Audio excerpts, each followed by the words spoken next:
वो पूरी देख रेख करते थे। जी, तो जी। उन्होंने ये लक़ब दिया था। उन्होंने, हाँ, बेदम गया बेकल आया। बेदम। और बेदम वो भी आप जैसे जानते हैं कि बेदम जी, जी, कौन थे।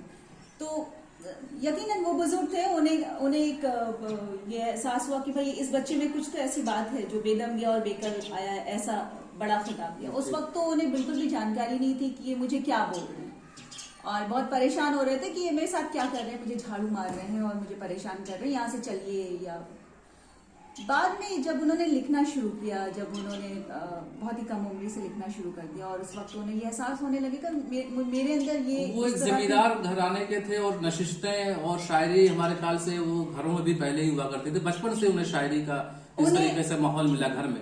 नहीं, घर में तो यकीनन कोई शायर नहीं था।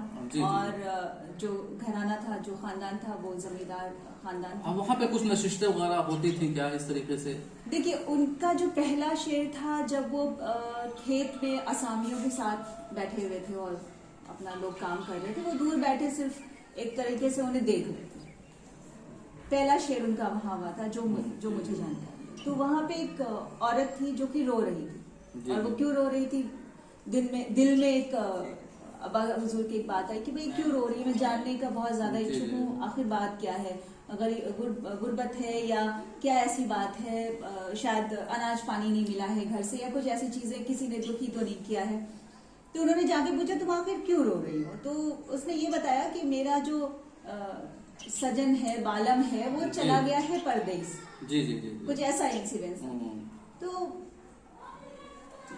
मतलब गांव को लेकर, गांव के एहसासात को लेकर के उनके अंदर शुरुआती दौर से ही, अगर आप उनकी सारी नज़्मों में देखें, अशार में देखें, तो आपको गांव की झलक, मिट्टी की झलक, इसलिए उन्हें माटी का शायर भी कहा जाता है। माटी का शायर भी कहा जाता है। आपको उनके अशार में नेचर मिल होगा, आपके उनके अशार में नेशनल इंटीग्रेशन की बातें हैं, हिंदू मुस्लिम एकता की बातें बहुत ज्यादा है, जाहिर है। तो वो पहला शेर उनका उस वक्त का था कि भाई एक औरत की जो बिरहा है, जो उसका विदाई है, हाँ, जो विदाई है, उसकी जो पीड़ा होती है, दर्द होती है, वो उन्होंने इसमें जाहिर किया अपने अशार।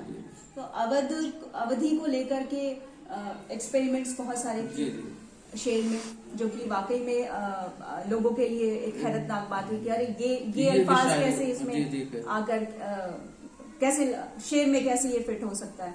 उन्होंने ये सारी चीजें जी। अरफा साहिबा ने बहुत सारी चीजें हमारे साथ शेयर की। बेकल साहब को लक़ब कहाँ से मिला, उसके बाद बेकल साहब ने 8 दहाइयों को अपनी जिंदगी के भरपूर दिया और साहित्य और अदब को उन्होंने नई दिशा दी, नई ऊर्जा दी, और करीब 50 सालों तक, करीब 5 दशकों तक वो मुशायरे और कवि सम्मेलनों में अपने साहित्य के जरिए, अपनी रचनाओं के जरिए अमिट छाप छोड़ते रहे। उनका जाना हम लोगों के लिए बहुत ही दुख की बात है, और साहित्य जगत के लिए जो है एक अपूर्णीय क्षति है, शायद जिसकी भरपाई आने वाले समय में बहुत मुश्किल होगी। बहुत बहुत शुक्रिया जाहिद आज़ाद साहब और आरफा उत्साही साहब, आप लोगों का इस खराज अकीदत में हमारे साथ शिरकत करने के लिए शुक्रिया।